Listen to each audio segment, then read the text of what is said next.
Hola gente, ¿cómo andan? Espero que bien. Quería hacerles este video para explicar el siguiente tema de la materia, la ley de los gases ideales. También les voy a subir a contenidos un apunte teórico con información y después les voy a pasar algunos ejercicios.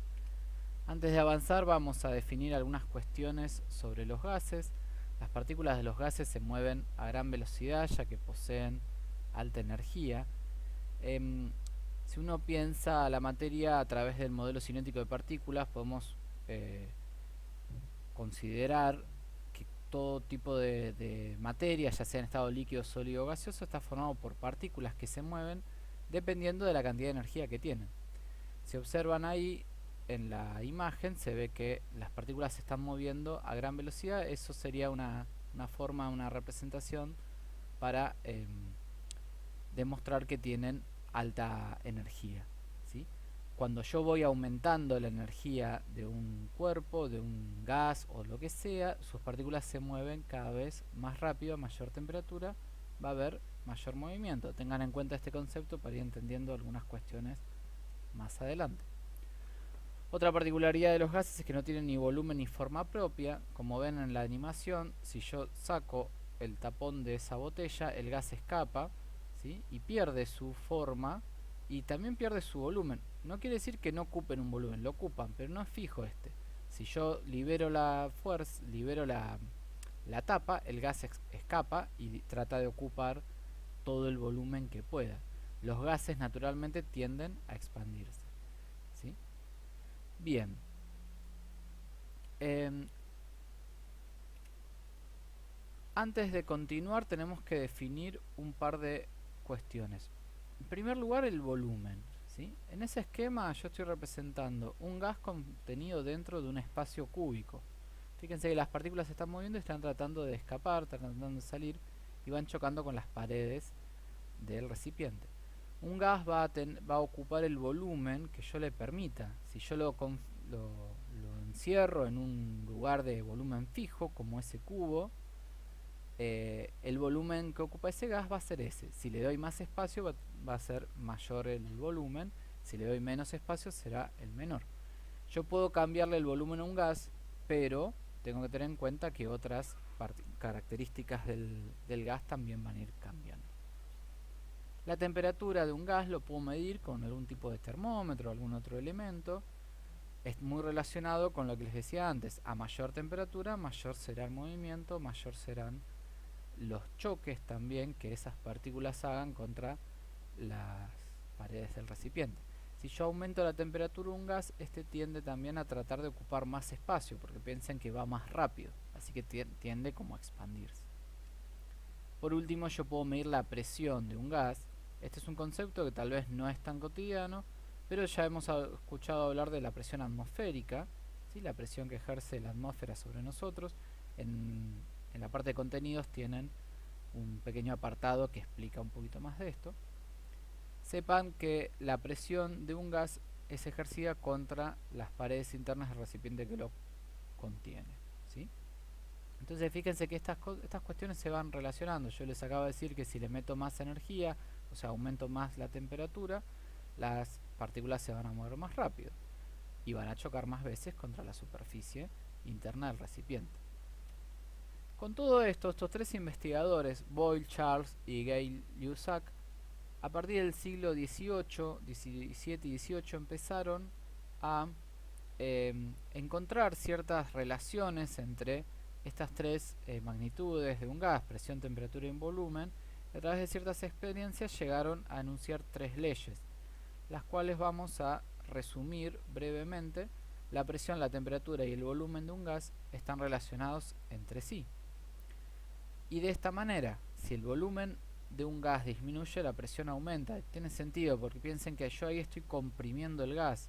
Entonces, si el gas tiende a expandirse, va a querer empujar más la superficie interna del objeto que lo está conteniendo. Por lo tanto, le va a aumentar mucho la presión. Si yo caliento ese gas, sus partículas se van a empezar a mover más rápido. Si se mueven más rápido, van a tender a expandirse. Por lo tanto, si la temperatura aumenta, el volumen también aumenta. Son directamente proporcionales. Y por último, si yo también le estoy metiendo más energía, estoy generando mayor movimiento a mayor velocidad en esas partículas, se van a generar mucho más choques, y estos choques con mayor intensidad contra las paredes del recipiente. Por lo tanto, si subo la temperatura, también sube la presión.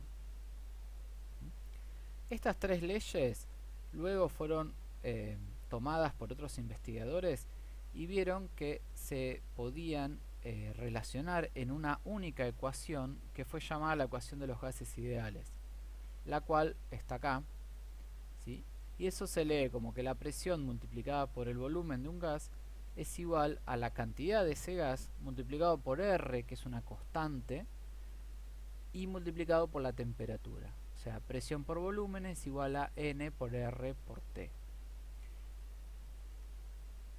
La presión de un gas puede ser medida en distintas unidades. Ustedes tal vez escucharon hablar de hectopascales, si alguna vez vieron en algún reporte del clima que dice, por ejemplo, presión 1013 hectopascales.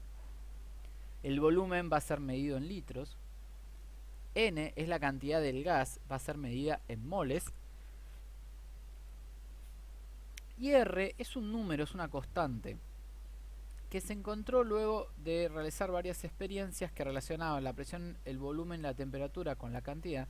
Vieron que esta ecuación, esta relación no era directamente 1 a 1, sino que estaba medianamente corrida, y de ahí sale este valor R, que es un número, es un valor fijo, que fue determinado experimentalmente, y tiene las unidades correspondientes a las otras 4 variables. Fíjense que es la parte de arriba dice atmósfera por litro y la parte de abajo dice Kelvin mol, ¿sí? Por último, la temperatura de un gas va a ser medida en escala Kelvin. Yo algo les mencioné en su momento sobre esta escala. Es análoga a la escala Celsius, a la escala centígrado que usamos, pero no tiene valores negativos, ¿sí? El cero absoluto es 0 Kelvin, es 273 grados bajo cero, grados centígrados bajo cero. Se considera que es el cero absoluto, no hay temperaturas más bajas. Entonces esta escala, ¿sí?, nombrada en honor a Lord Kelvin, que es el que la enunció, la descubrió, arranca en cero y siempre tiene valores positivos, algo muy útil a la hora de hacer cálculos, porque piensen si estamos hablando de menos 10 grados, cuando yo pase esa temperatura dividiendo al otro término, me modificaría el valor de presión y volumen. Piensen que no puedo tener un volumen negativo, ¿sí? No puedo tener, en este tipo de ejercicios no vamos a tener presiones negativas, así que gracias a que se puede usar la escala Kelvin, vamos a tener siempre valores positivos dentro de lo que es el trabajo con gases ideales, ¿sí? Entonces, resumiendo, tenemos que la presión y el volumen se relacionan con la cantidad de gas y con su temperatura. Y acá uno puede empezar a adelantarse un poquito y ver cómo se relaciona esto, que tiene bastante sentido. Yo les decía, si aumento la temperatura me va a aumentar el volumen o me va a aumentar la presión, y tiene sentido, porque fíjense que temperatura está de un lado de la ecuación y presión y volumen están multiplicándose así, multiplicando uno por el otro en el otro término de la ecuación. Así que si yo aumento temperatura, para que la ecuación se mantenga, ¿no?, esa igualdad se mantenga, tengo que aumentar o la presión o el volumen. ¿Para qué podemos usar esta ecuación? Podemos predecir el comportamiento de los gases, ¿sí?, conociendo sus variables de estado. Entonces, si yo aumento la temperatura, puedo predecir qué va a pasar con el volumen o con la presión. Si disminuyo el volumen, puedo predecir qué va a pasar con la presión, etcétera, etcétera. Si modifico la cantidad, si pierdo gas porque hay una fuga o lo que sea, puedo llegar a calcular cuánto gas se perdió sabiendo los valores de presión, volumen y temperatura. También podemos determinar la cantidad del gas confinado en un recipiente. Es difícil medir, por ejemplo, cuánto pesa un gas, ¿sí? Yo puedo llegar a medir cuánto volumen ocupa, qué presión hace o qué temperatura tiene, pero la cantidad en sí, en número de moles, número de partículas, es complicado medirlo experimentalmente. Gracias a esta ecuación yo puedo tener una muy buena aproximación de cuántos números de moles de gas hay confinados en un recipiente dado. Por último, puedo determinar, por ejemplo, si la temperatura a la que debo calentar un gas para duplicar su presión.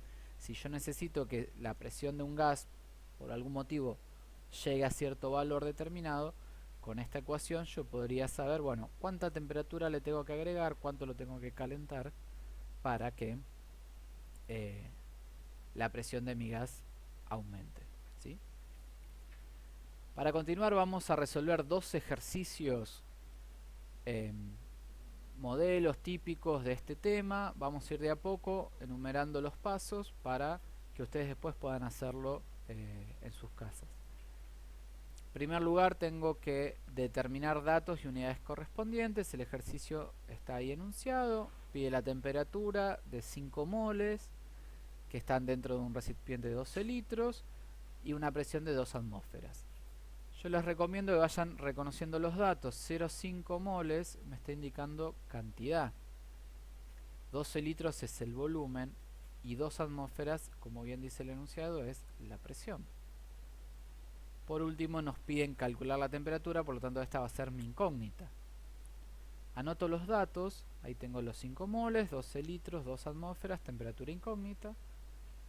Planteo siempre la ecuación, acostúmbrense a plantear siempre la ecuación para así la van aprendiendo, se van familiarizando con ella. No se olviden del valor R, ¿sí? Que ahí está anotado, es 0,082 atmósfera por litro dividido Kelvin mol. Ahora vamos a ver también por qué tiene esta unidad, ya algo lo mencioné, pero lo van a entender mejor con el ejercicio. Reescribo, ¿sí? Reescribo mi ecuación reemplazando los valores. Ahí tengo presión y volumen, 2 atmósferas por 12 litros. N por R lo puedo escribir ya, 0,5 moles por 0,082. Y de la temperatura la dejo como T porque es mi incógnita. Fíjense lo que voy haciendo de a poco. Primero tacho, simplifico las unidades. Tengo moles dividiendo y moles multiplicando, los puedo simplificar. Y puedo ir resolviendo las cuentas. De un lado me quedó 24 atmósferas multiplicadas por litro y del otro lado me quedó 0,41 atmósfera por litro dividido Kelvin. Ahí ya se van dando cuenta qué estoy haciendo con las unidades. Me quedó atmósfera litro de un lado, atmósfera litro del otro. Ahora cuando paso el 0,41 para el otro lado dividiendo, para despejar la T, fíjense que atmósfera litro me quedó debajo y grado Kelvin subió, para decirlo de una manera. Entonces ahora puedo simplificar atmósferas con atmósferas, litros con litros. Y la unidad me está quedando en grado Kelvin. Por lo tanto, al menos planteé bien la ecuación y el ejercicio, porque estoy buscando una temperatura y esta me va a dar en grados Kelvin. El resultado final es 585,37 grados Kelvin. Redondeen con dos cifras distintas de 0, luego de la coma. Y para que se hagan una idea, esto es más o menos 310 grados centígrados. O sea, la temperatura de ese gas es bastante elevada. Estamos hablando de una pequeña masa de un gas en un volumen bastante grande, 12 litros, y a 2 atmósferas, o sea, al doble de más o menos la presión normal de un día. Así que fíjense que así todo nos da un resultado bastante alto de temperatura y está bien. Recuerden que yo arranqué el video diciendo las partículas dentro de un gas poseen gran cantidad de energía. De la misma manera que calculamos la temperatura, podríamos calcular los moles de gas dentro de un recipiente hermético.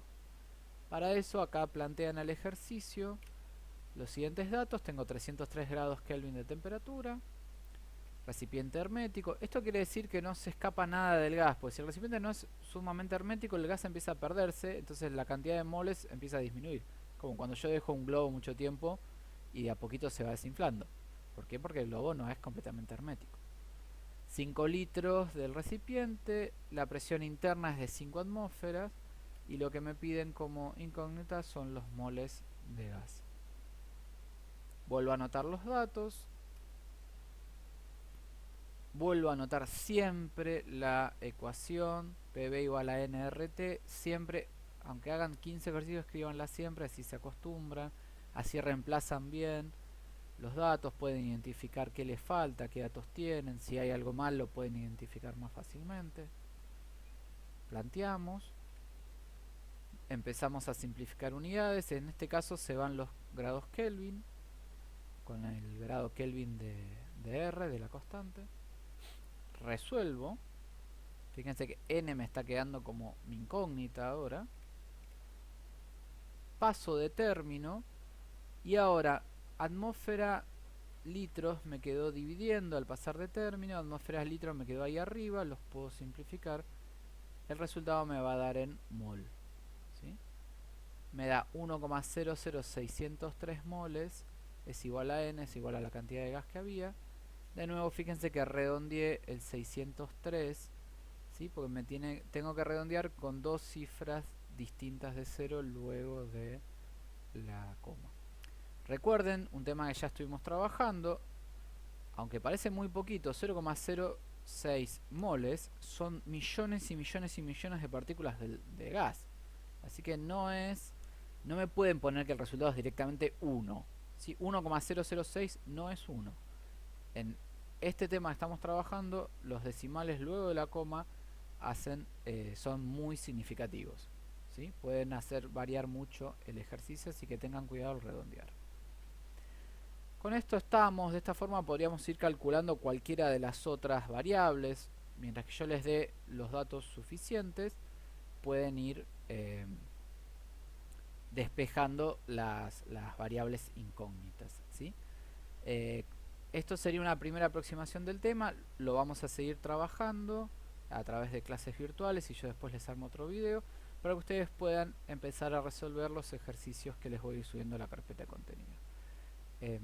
Espero que se haya entendido, que les haya servido este pequeño videito, y cualquier duda estamos en contacto. Muchas gracias.